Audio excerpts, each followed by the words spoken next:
Good afternoon friends. आज आपण algebra आणि ट्रिग्नोमेट्रीच्या लेक्चर नंबर 39 वर आहोत. युनिट तिसरा आपला सुरू आहे आणि युनिट तिसऱ्याचं पहिला एक्झाम्पल आपण घेणार आहोत. काय आहे पहिला example? Consider the system 2x - 3y which is equal to 1, x plus y which is equal to 3. Find its solution. आपल्याला आठवत असेल हायस्कूल लेवलला आपण सायमल्टनस इक्वेशन शिकलेलो आहोत आणि त्यामध्ये अशाच पद्धतीचे एक्स वाय मध्ये तुम्हाला इक्वेशन दिलेले असतात आणि ते सोडवल्यानंतर एक्स आणि वाय ची व्हॅल्यू जे तुम्हाला मिळते त्या व्हॅल्यूज त्या इक्वेशन मध्ये सबस्टिट्यूट केल्यानंतर इक्वेशन जर सॅटिस्फाय होत असेल तर आपण काढलेल्या व्हॅल्यू ह्या बरोबर असतात. तर इथे सुद्धा आपल्याला तेच करायचं आहे, वेगळं काही करायचं नाही आहे. आणि त्यावेळेस तुम्ही जे केलं, काय केलं हो त्यावेळेस तुम्ही, उदाहरणार्थ आता हे 2x - 3y = 1 आहे, x + y = 3 आहे. जर पहिले आपल्याला y ची व्हॅल्यू काढायची असेल तर या दुसऱ्या इक्वेशनला या 2 च्या कोएफिशिएंटने मल्टिप्लाय करायचं. म्हणजे पहिल्या इक्वेशनचा कोएफिशिएंट x चा 2 आहे, दुसऱ्याचा 1 आहे. जर 2 ने मल्टिप्लाय केलं तर दोघांचे x चे कोएफिशिएंट सारखे होतात आणि त्याला जर सबट्रॅक्ट केलं तर x कटून जातो आणि y ची व्हॅल्यू मिळते. आणि मग मिळालेली y ची व्हॅल्यू आयदर इक्वेशन 1 किंवा इक्वेशन 2 मध्ये जर आपण सबस्टिट्यूट केलं तर x ची व्हॅल्यू मिळते. आणि ह्या मिळालेल्या दोन व्हॅल्यू जर आपण इक्वेशन 1 मध्ये सबस्टिट्यूट केलं तर इक्वेशन 1 बी सॅटिस्फाय होते. इक्वेशन 2 मध्ये सबस्टिट्यूट केलं तर इक्वेशन 2 बी सॅटिस्फाय होते, जर बरोबर व्हॅल्यूज काढल्या असतील तर. बघू मग आता solution. Given equations are 2x - 3y which is equal to 1, equation number 1, x plus y which is equal to 3, equation number 2. Multiplying equation 2 by 2, we get. मग equation 2 काय मिळेल आपल्याला? 2x plus 2y is equal to 6. आता equation 1 आणि equation 3 मध्ये x चे coefficient सारखे आहेत, त्यामुळे इक्वेशन 1 आणि 3 चं सबट्रॅक्शन आपण करू शकतो. आणि म्हणून 1 - 3 जर केलं तर 1 चा 2x, 3 चा -2x कॅन्सल होऊन जाईल. 1 चा -3y, 2 चा -2y दोन्ही मिळून -5y होऊन जाईल, विच इज इक्वल टू 1 च्या राईट हँड साईडला 1 आणि 3 च्या राईट हँड साईडला 6 म्हणजे -6 म्हणजे -5 आपल्याला मिळेल. आणि अशा तऱ्हेनं y = 1 व्हॅल्यू मिळाली.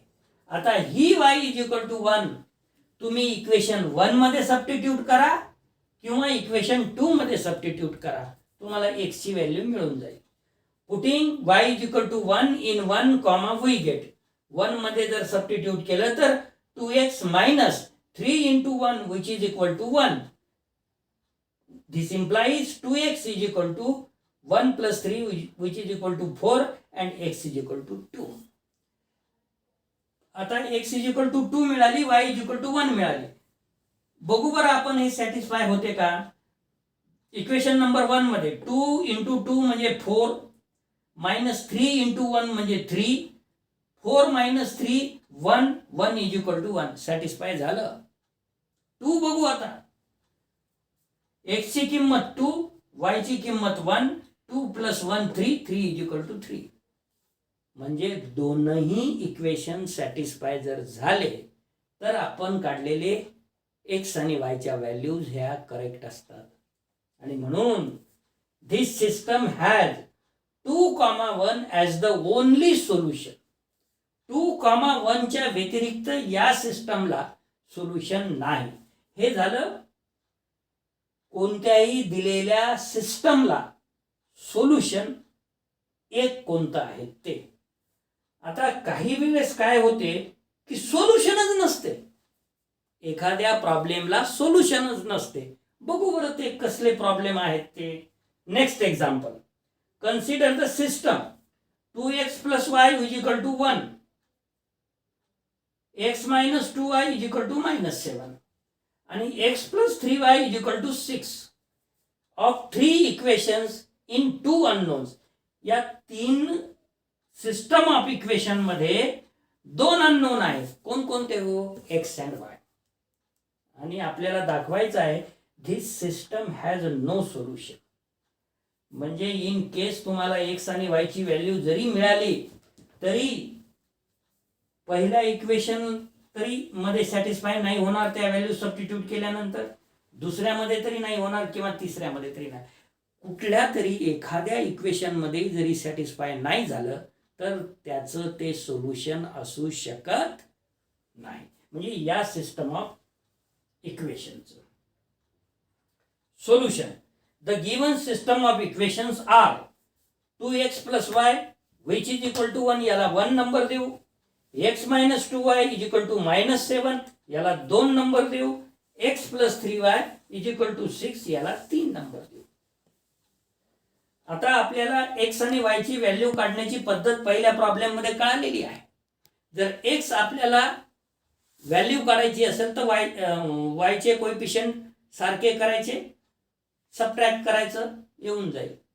किंवा ऑलरेडी जर तिथे मायनस प्लस मध्ये असेल तर ऍडिशन करायचं, येऊन जाईल. मग आता पहिल्या इक्वेशनला जर इम्प्लाइज केलं, 2 न जर मल्टिप्लाय केलं तर 4x + 2y = 2 असं 4 नंबरचं इक्वेशन मिळते. आता इक्वेशन 4 मध्ये 2y आहे आणि इक्वेशन 2 मध्ये -2y आहे. त्यामुळे 2 आणि 4 ची जर ऍडिशन केली तर एक व्हॅल्यू मिळते आपल्याला. आणि म्हणून 2 + 4 इम्प्लाइज 2 मध्ये बघा x + 4x 5x -2y + 2y 0 which is equal to -7 + 2 -5 आणि x = -1. आता ही x = -1 तुम्ही 1 मध्ये 2 मध्ये 3 मध्ये कुठेही सबस्टिट्यूट करू शकता आणि y ची व्हॅल्यू मिळवू शकता. समजा पुटिंग x = -1 इन 1 सबस्टिट्यूट केलं, कॉमा वी गेट, तर 2 - 1 + y which is equal to 1. This implies y = 3. आता x = -1, y = 3. बघू पहिल्या याच्यामध्ये सॅटिस्फाय होते का? x = -1 म्हणजे -2 येईल इथे, y = 3 म्हणजे 3 - 2 1 = 1. पहिलं इक्वेशन झालं सॅटिस्फाय. पुन्हा दुसऱ्यामध्ये ठेवू, -1 -2 × 3 म्हणजे -6, -1 - 6 which is equal to -7. -7 = -7. दुसरा पण सॅटिस्फाय झाला. तिसरं बघू, -1 आणि +9, -1 +9 8 = 6. तिसरं सॅटिस्फाय होत नाही. म्हणून या सिस्टम ऑफ इक्वेशनला सोल्युशन नाही.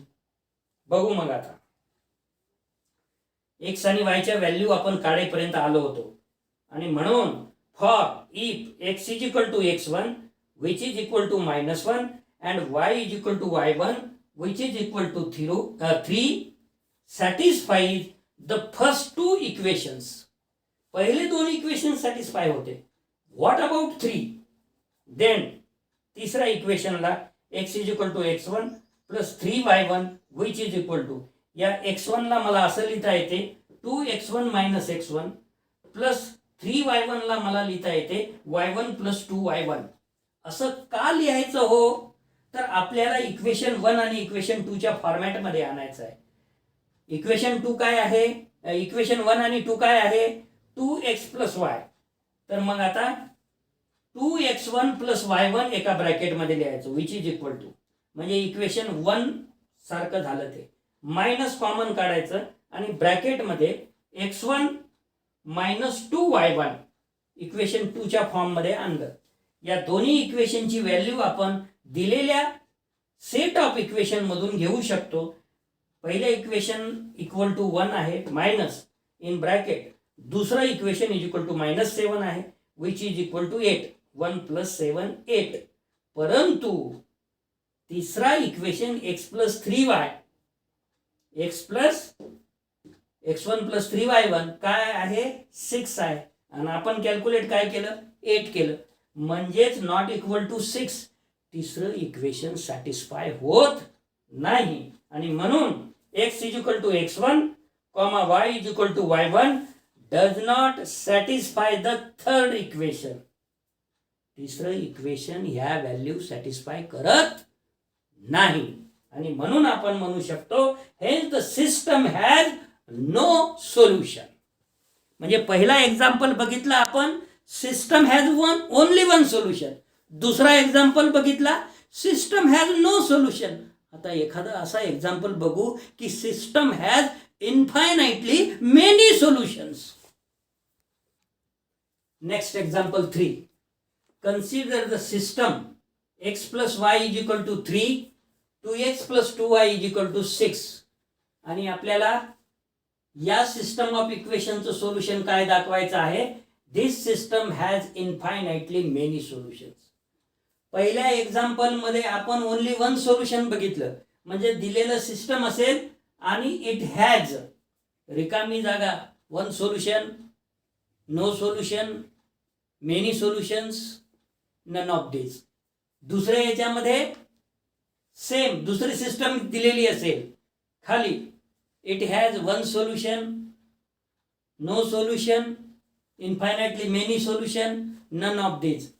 हा सिस्टम बी असाच दिलेला असेल आणि याचे सुद्धा ऑप्शन तेच असेल. म्हणजे या तिन्ही एक्झाम्पलवर प्रश्न कसं येऊ शकतात हे म्हणालो मी. Solution. Given equations are x + y which is equal to 3, 2x + 2y which is equal to 6. Equation number 1, equation number 2. Observe जर केलं ना तर पहिला इक्वेशन आणि दुसरा इक्वेशन मध्ये काही अंतर आहे का हो, सारखेच आहेत. दुसऱ्या इक्वेशनला जर 2 ने डिवाइड केलं तर पहिला इक्वेशन मिळते आणि पहिल्या इक्वेशनला जर 2 ने मल्टिप्लाय केलं तर दुसरं इक्वेशन मिळते. म्हणजे आपल्याला या दोन्ही इक्वेशनला सोडवण्यापेक्षा एक इक्वेशन जरी सोडवलं तरी याचा रिझल्ट आपल्याला काढता येईल. In this case any pair x1, y1 which satisfies the first equation, जी काही व्हॅल्यू तुम्ही काढाल त्या व्हॅल्यू सबस्टिट्यूट केल्यानंतर जर पहिलं इक्वेशन सॅटिस्फाय होत असेल तर automatically satisfies the second equation. त्या व्हॅल्यूसाठी दुसरं इक्वेशन सुद्धा सॅटिस्फाय होईल आणि म्हणून it is sufficient to solve the first equation. म्हणून आपल्याला एक पहिला इक्वेशन जरी सोडवलं तरी आपलं काम होईल. मग to solve the first equation take y arbitrarily, say y is equal to y1. आर्बिटरीलीचा अर्थ असा झाला की y is equal to y1. y1 तुम्ही काहीही घेऊ शकता, तुम्हाला x1 मिळेल, x मिळेल. मग y is equal to y1 जर घेतलं आपण, y is equal to y1 जर घेतलं तर इक्वेशन 1 वरून x इज इक्वल टू काय मिळेल हो, 3 - y1. आता y is equal to y1 is a solution of the system for every value of y. y ची व्हॅल्यू जशी जशी बदलेल तशी तशी x ची व्हॅल्यू तुम्हाला बदलताना दिसेल. फॉर एक्झाम्पल y0 ठेवा, x3 येते, y1 ठेवा, x2 येते, y2 ठेवा, x1 येते, y3 ठेवा, x0 येते, y4 ठेवा, x-1 येते. आलं की नाही लक्षात. जसा जसा y बदलेल तसं तसं x बदलेल आणि याचे किती सोल्युशन असतील हे आपण इमॅजिन भी करू शकत नाही. तुम्ही जितके नंबर ऑफ सोल्युशन्स, जितके नंबर ऑफ वायच्या व्हॅल्यूज डिफरंट ठेवाल तितकं तुम्हाला x मिळेल. आणि म्हणून आपल्याला काय म्हणता येईल या सगळ्या गोष्टीवरून, hence the system has infinitely many solutions. मग हे सिस्टम दिलेली आहे. It has only one solution, no solution, many solution, none of this. तर ह्याचं उत्तर असेल इनफायनाइटली मेनी सोल्युशन्स. तर मित्र हो, अशा पद्धतीच्या एक्झाम्पलवर ऑब्जेक्टिव्ह टाईप कसं विचारले जाते हे मी आपल्याला सांगितलं. आपण केअरफुली अभ्यास करा आणि ऑब्जेक्टिव्ह टाईपमध्ये जर अभ्यास झाला असेल तर मात्र मार्क खूप मिळतात आणि अभ्यास झाला नसेल तर मार्क कमी मिळतात. तर आपल्याला किती मार्क जास्त मिळवायचा आहे हे सगळं आपल्यावर अवलंबून आहे. आपण आज या लेक्चरसाठी इथेच थांबणार आहोत. धन्यवाद.